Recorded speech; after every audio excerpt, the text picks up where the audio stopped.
If you approach a creative project, whether it's making art or, say, producing a podcast, with the sole goal of making a lot of money, I can almost guarantee the project will suffer. Passion has to come first. You need to love what you're doing. You have to create something that actually resonates with you and not just chasing some kind of trend or trying to mimic what's already out there. To stand out, you need to be unique. When I started this podcast, I did it because I felt like there was no art podcast that was what I wanted to listen to. It just simply didn't exist. I wanted a show that was high quality, free of unnecessary fluff. I don't want people rambling for an hour and a half. And I wanted it to focus squarely on the people who create art. I didn't want it focused on the business surrounding their art.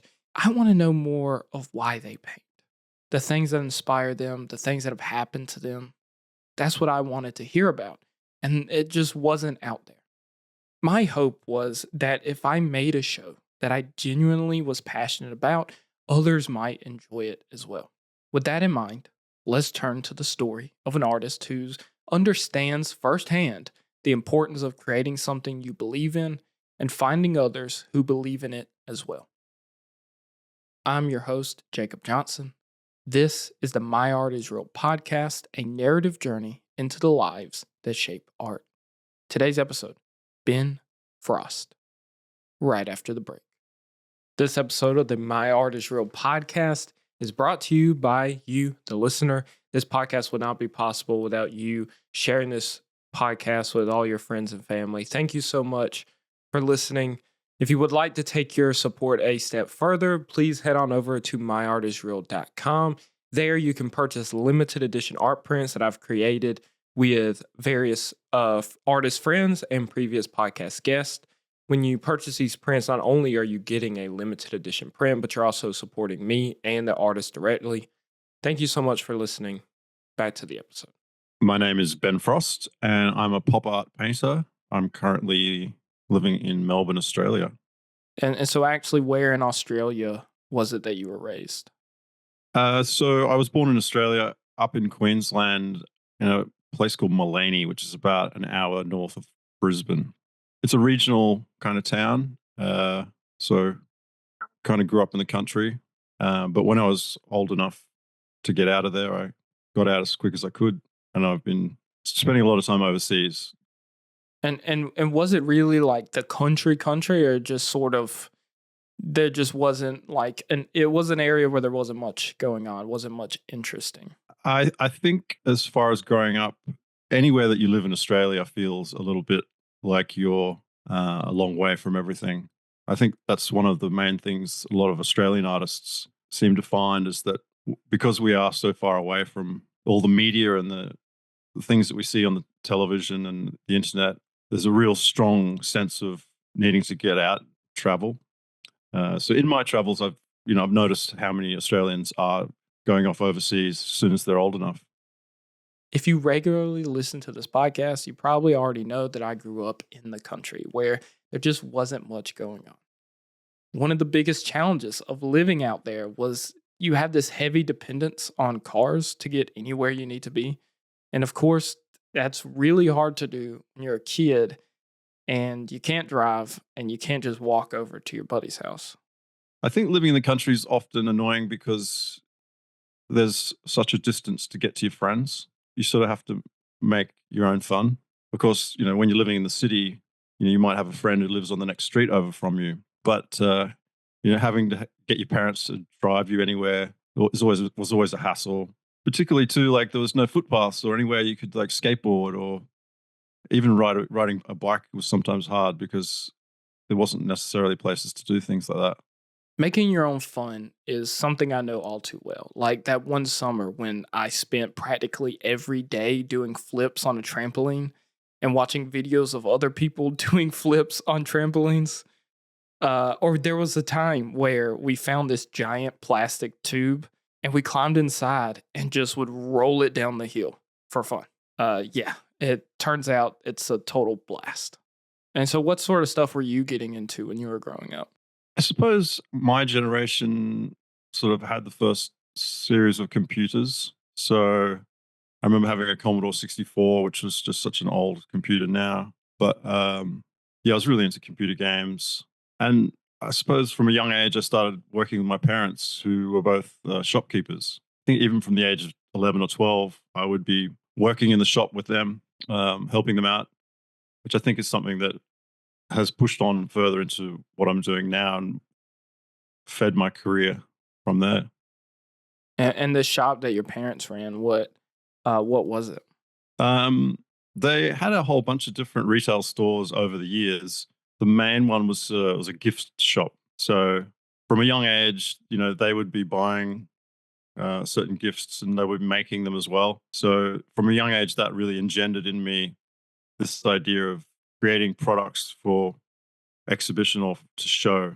You know, like a shop, you get products, you put them out, you put prices on them, you kind of invite the people in to look at it. So in the same way, a shop is like an exhibition in a way. It's just that it's been changed around a little bit. Ben's comparison of running a gift shop, making and selling different items, to creating and presenting works in a gallery is one I often use when talking to non art collectors about why people actually buy paintings. I have plenty of family members who will hang little decorative knickknacks and things around their house because it just brings them joy and makes them happy, but they still, for some reason, do not see the understanding of buying paintings and buying art. But here's the thing, it doesn't have to be deep or profound. Sometimes it's simply about finding a piece that makes you smile. And when you see it hanging in your home each and every day, it has this power to brighten your life in the most simplest, most meaningful ways. As Ben got older, he started to lean even more into drawing, and art soon became what he was known for. I think it's when you get to high school, when you start getting into your teens, that everybody usually finds something that would define them as their character. And so I kind of moved into that person who read comic books and would be drawing from the comic books. It's funny, actually, some of my earliest memories of drawing Teenage Mutant Ninja Turtles, um, drawing their faces and caricature of them because they're quite easy to draw. And then as a young boy, you'd be drawing the musculature and getting into anatomy.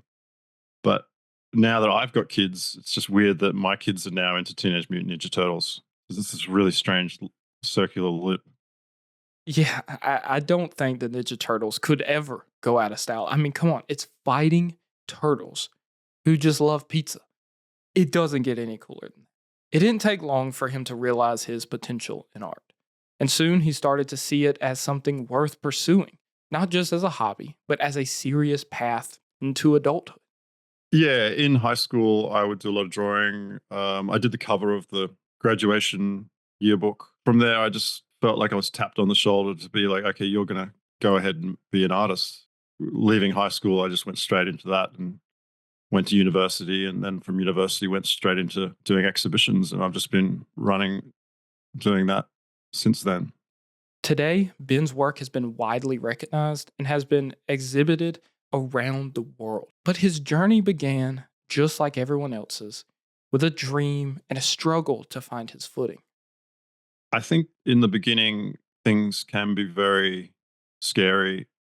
Uh, it's very strange now to look back at or to remember just how difficult it was for those first 10, 15 years, even, or 10 years, and now to look at me being able to actually have a source of income that is like a normal job.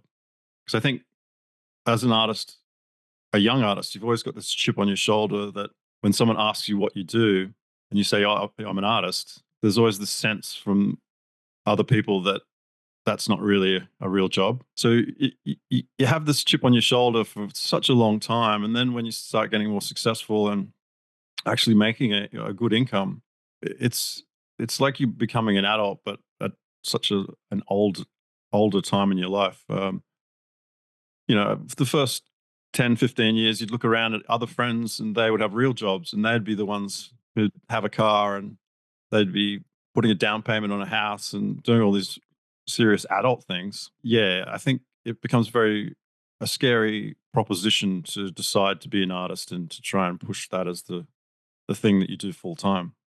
Even with that fear, there's always a glimpse of hope that maybe, just maybe, you'll break through into the art world and create something that resonates with others. So Ben did the only thing he could do, which was keep pushing forward. Did you feel a ton of confidence that it would work out?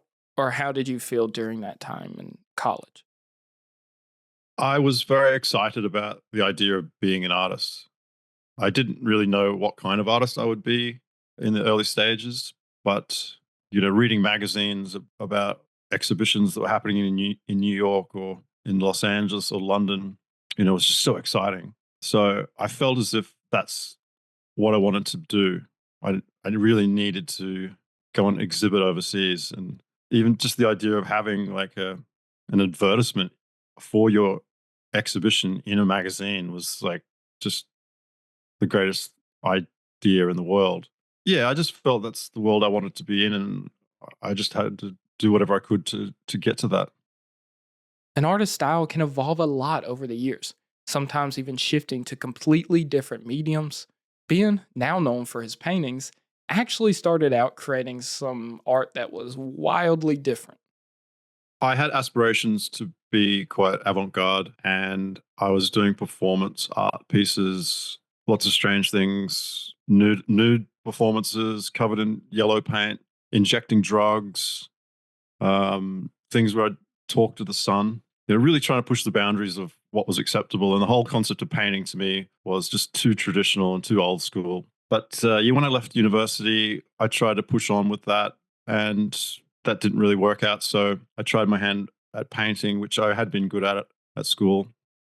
Luckily, he made the move back to painting, and that's when he started to find a lot more success in that medium. And some of the first paintings that I did, I put them in an art prize, and I won this art prize called the Churchy, and I won that 2 years in a row. And that really established me then to push on to doing painting. And I was just happened to be quite lucky. I was making paintings that were trying to be as untraditional as possible. I was using rollers and masking tape and paint pens, and I would change the edges of the actual canvas or the boards I was making so they had curved edges. So I was kind of really trying to reinterpret the concept of painting and to do it in a non-traditional way that didn't have any finger marks, or that you could see that it had any evidence that someone had actually painted it. So that style was quite good end of the 90s, where we were moving towards a computer future where sort of the internet had just begun. And so everything had this kind of modular look to it. This phase of Ben's life was in the late 90s and early 2000s. It's when street art was taking over the world by storm, and that was a storm that Ben was more than ready to chase. But yeah, then I moved down to Melbourne, and people began making stencils and doing stuff on the street, which sort of brought about by the rise of Banksy. And when Banksy was discovered, or when people saw Banksy, it was just this revelation of the idea of making a stencil and putting it on the street was just so mind blowing. So I think a lot of that also feeds back to technology and the use of computers at that time. Being able to make vectors was a really early thing that I think really influenced art in general. Being in Australia, so far away from other major art capitals of the world like New York and LA and Paris, Ben felt like he was just sort of missing out. I think for an Australian, there's this real sense of missing out and not sort of participating as much as what you see other artists or other people doing. The communities that you can see in certain places in Europe and America. For me, there was this real sense of needing to get over to be a part of that. And another part of that is you've got to sort of have enough money to do that. So it took a while for me to get to a point where I felt as if I was ready to do that, and could even afford a plane ticket. One day, he finally made the leap and he hopped on a plane ready to leave Australia. As soon as I could, I moved. We moved down to Melbourne, which is where I'm living now. And then I went over to Japan, and for me, going to Japan was the most opposite place you could go. It was a place where people don't speak English. Just the intensity of life there, living in Tokyo, it was just the most crazy place you could go to. He was able to move to Tokyo and have a job through a program which required him to teach English. So in Tokyo at the time, they had a conversational English school. And there would be one at pretty much near every train station all throughout Tokyo, and Japanese people would drop in at their lunch break, or they'd have lessons, and it was just conversational. So you'd be in a room with three other students, and you would just pretty much talk to them about going through a basic lesson plan. And I think I did that like 3 hours, 3 or 4 hours a day. That gave me enough money to live, and I started a band over there. I really threw myself into it. But yeah, it was a great option for a young person to get out and see the world and get a job doing it. He did what most people never could do, and he took that leap and found himself living in a place unlike anything he had ever experienced before. But the art scene in Japan was much different from what he had known. And my idea was to go over to Japan and continue doing stuff on the streets over there. But when I arrived, it became pretty obvious that the concept of street art was a lot different in the way that people relate to their surroundings, such that in Melbourne, everything's covered in tags because there's a lot more of a disrespect for the city. But Japan essentially is such a tidy place, especially then. I've noticed that now it's, there's a lot of graffiti and street art happening in Japan. But yeah, it was a kind of funny scenario to go to a place where everyone lived like such a tighter community, such that everyone was more respectful of their environment. Yeah, I didn't really do any street art there. I was working for magazines as well as an illustrator, so that was something that I spent a lot of time doing, and it was something that you can do. A job that you can just be sending things in. So it wasn't as if I had to be in Australia to work for an Australian magazine. Despite Tokyo's lack of a street art scene and the challenges of finding adequate space for a proper studio, Japan proved to be brimming with inspiration for a young artist like Ben. I suppose as a solo traveler and being in a new country where I had a job and a house or an apartment, I had an opportunity to, go around Tokyo, places like Harajuku. It was just such an alien world for a young person. I suppose it was just a playground. And because there was a lot of other English teachers who were all in the same situation, at the same similar age, and a lot of them were creative, and we'd start bands and we did exhibitions. I suppose it's when you put yourself in those situations that things are so different, is that you learn new ways of applying yourself. As an artist trying to make art in Japan, it's a different kind of art because the galleries are a lot smaller, and then the studios are a lot smaller. So you don't necessarily make art that's super big because there's sort of nowhere to display it. And if someone wants to buy it, they've got nowhere to put it at home. So there's a real focus on design. And for me as a pop artist, going into a 7-Eleven or any convenience store in Japan was like a mecca because, everything's got anime or, hentai, the colors, the logos as well, because it's in a different language, kind of makes the object banal or meaningless. The idea of text and someone trying to sell you something, kind of a banal exercise in a way. As long as something's brightly colored and has a funny character on it, it becomes appealing, whatever the thing is. So I think that really helped inform me after I'd left Japan because I couldn't really paint in Japan. So it was more about absorbing all of this color and all of this hyper happiness that was just constantly thrown on you all the time, absorbing that and then leaving, coming back to Australia and putting that into my paintings. And I think that kind of really pushed me into a style that I wouldn't have been able to find unless I had gone to Japan and absorbed all that. He spent about 2 years in Japan, soaking up all the inspiration he could. During this time, the internet was becoming a much bigger deal. For me, growing up in the countryside with no real art scene around me, the internet was my gateway into it all. I watched the Banksy documentary Exit Through the Gift Shop one day, which for me was like falling down a rabbit hole. One that led me to discover more and more artists and more styles, and eventually to creating the My Art Is Real Instagram page, which just started as a simple place for me to share the work I was finding. Ben often talks about growing up in Australia and the isolating feeling of being so far from the action, from the vibrant art communities of places like New York. Even though the internet was still in its early days of connecting people, Ben immediately saw its potential, so he started using it to link up with artists across the globe. Yeah, I for a while there, I thought maybe I would spend a lot more time in Japan. It felt as if it was one big crazy holiday, really, and so I felt like I needed to get back to back into a studio and really get painting again. I suppose my style of art at that time started to fit in well with the pop surrealism movement that was coming up through Juxtapose, early Juxtapose, before Juxtapose went into more street art. And as I was saying, the internet was a different place back then. There was a lot less people on the internet, so that I remember typing in pop artists, and the only other pop artist I could find on a search engine back then was Ron English, other than, people from the 60s. So there was a real explosion of artists and artists making websites and getting their stuff being seen. And so the community was quite small. And I was lucky enough that, I started speaking with a lot of artists from around the world.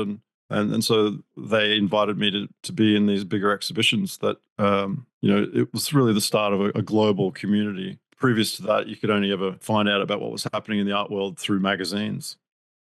Not only was having a website such a big advantage back then, but it was also much harder to create one. Today, with platforms like WordPress and other website builders, you can have a site up and running in about an hour or so, and it looks pretty decent. But back then, it took a lot more work.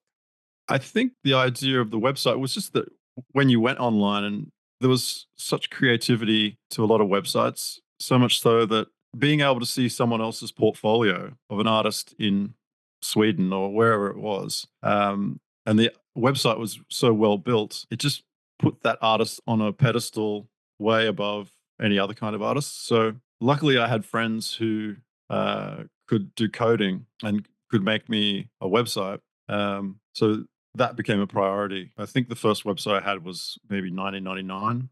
The website really paid off when Ben started receiving requests to exhibit his works around the world. One of the big shows that helped his career was a group show he was invited to participate in San Francisco. When I did that first San Francisco group show, the artists who put it on were from Amsterdam, and they had invited like Ron English and Mark Mothersbaugh, and there was even an ad in Juxtapose for it, which at the time was like, wow. Yeah, I think the community was a lot tighter then, such that there were only 50 names that you could choose from of artists around the world who are doing a similar style, but it just kept exponentially growing. And now, there's entire forums just filled with artists. So I think for me, I was just in a good position at the right time. So I think a lot of it's to do with luck and just where you've been positioned. Ben was absolutely relentless in his pursuit of becoming a full time artist, put his work out there as much as possible, paying attention to what people liked, what people didn't, and of course, seeing the potential of the internet before most others did. While luck does definitely play a role in life, Ben knew he had to set himself up for success, and he was definitely doing that. When you were doing more of these international shows going all over the world, how did that feel at the time? I think when I first was participating in shows like that, it was just amazing because you could you could just meet these people, and they were, exciting and doing things that you just wouldn't be able to see at home. When I realized how easy it was to get a plane ticket somewhere and go to have an exhibition with people, and the camaraderie of, I still talk to those artists that I met 20 years ago, just realizing that you can find a community and you don't have to find it at home. You can go overseas. And once I found the confidence to know that I could do it, I just kept replicating that. And I've been doing most of my exhibitions now overseas over the last 20 years. And so it began. Ben's work was popping up in cities and countries all across the world. With his use of pop culture references and often edgy, eye catching graphics, he was leaving a lasting impression on anyone who happened to glance at one of his pieces.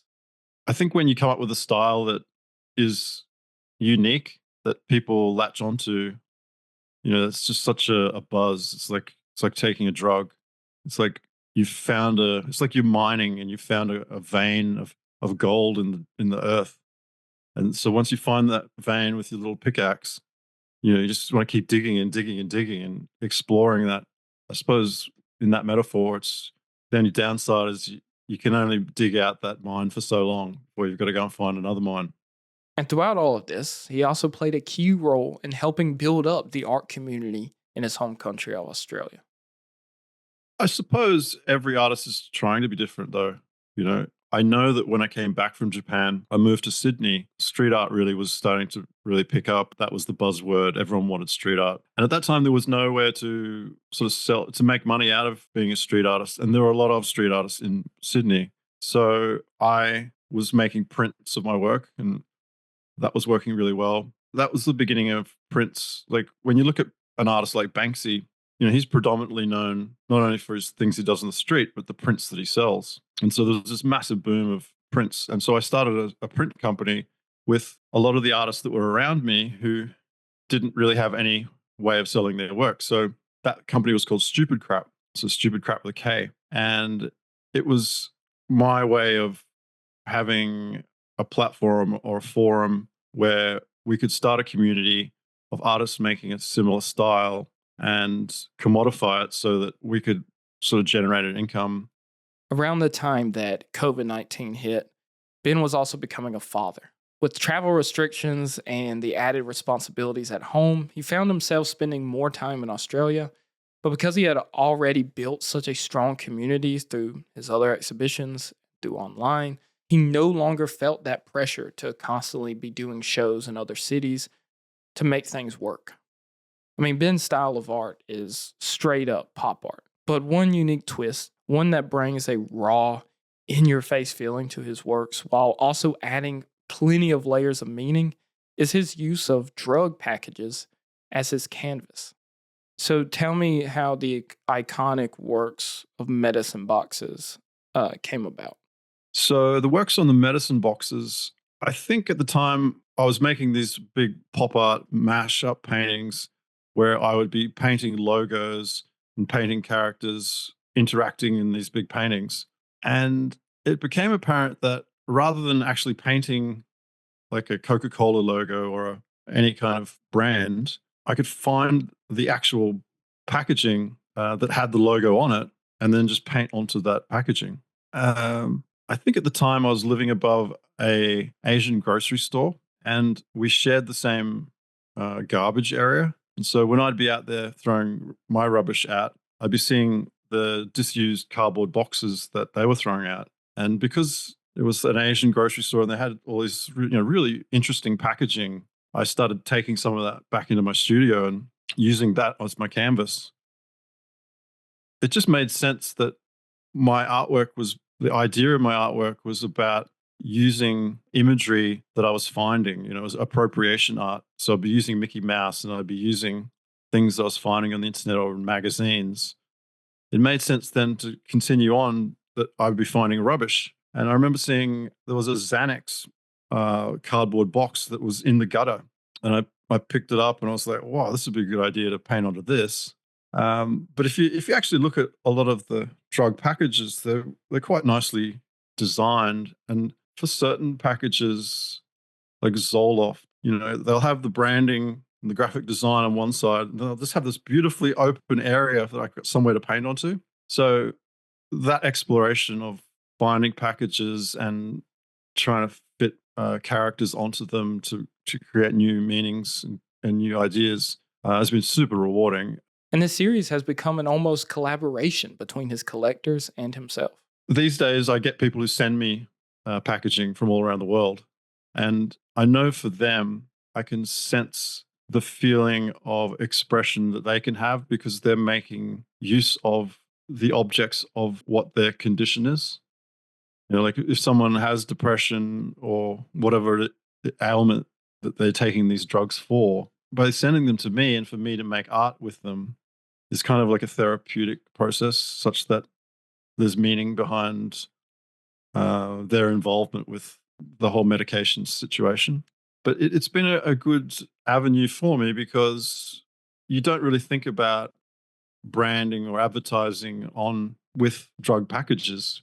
When you think of how something's advertised, you instantly think of cereal boxes or soft drink, Coca Cola, But there is a whole ecosystem within pharmaceuticals that is, still a process of branding and an exercise in color, and they've got their own logos. So, it's been really interesting for me then to explore other things, painted onto board games, painted onto World War II stamps, um, and McDonald's fry packages. I've painted a million of those things.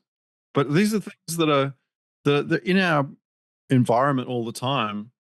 So for me, it's like recycling in a way, and it's like finding this rubbish and repurposing it into something that uh, then becomes something you hang on your wall. So it's an interesting loop there. The way that people react to your work when they see it, what's that like for you? I get a lot of happiness from the reaction to my work, and I think that's why I am a pop artist. So by nature of the term pop, it aims to be popular. When I applied myself to question, okay, well, what is a painting? What is this thing that you're making? Is it to be sold, or is it to be hung in a gallery, just to be looked at? So I think for me, applying myself into the idea of making an object that is as most pleasing as possible, that not only is beautiful to look at or engaging to look at, but something that someone wants to actually buy. So there's this level of awareness and testing a market to see what people are enjoying or not enjoying. So yeah, I think everyone has a different perspective on why they make an artwork. I think for me, a big part of it is trying to understand what a viewer wants to see. I get a lot of enjoyment for when I make things that I can see that have an appealing nature to them, that also has a meaning to it. It's not just surface level. There's more within that to talk about. You've been an artist for so long at this point. When you sit and you think, "Oh, I actually did it. I'm a full-time artist now." I mean, how does that feel for you? Yeah, it's a very strange feeling, having spent most of your life as an artist, really struggling, and then to be lucky enough to make some money out of it. Yeah, I don't know. It's a difficult question. What makes Ben's story so interesting to me is how, like myself, he comes from practically the middle of nowhere. But through the use of the internet, he was able to carve out a path for himself in his own unique way. I hope that by sharing his story here today, it can serve as a bridge for others to realize just how vastly different each of our paths can be. But that relentlessness and passion for what you're doing, if you keep that, you can find that path that's right for you. As we close out 2024, this marks the final episode of the year, and I wanted to take a moment to reflect on how special these 2 years of making this podcast has been for me. When I started this podcast, I was terrified.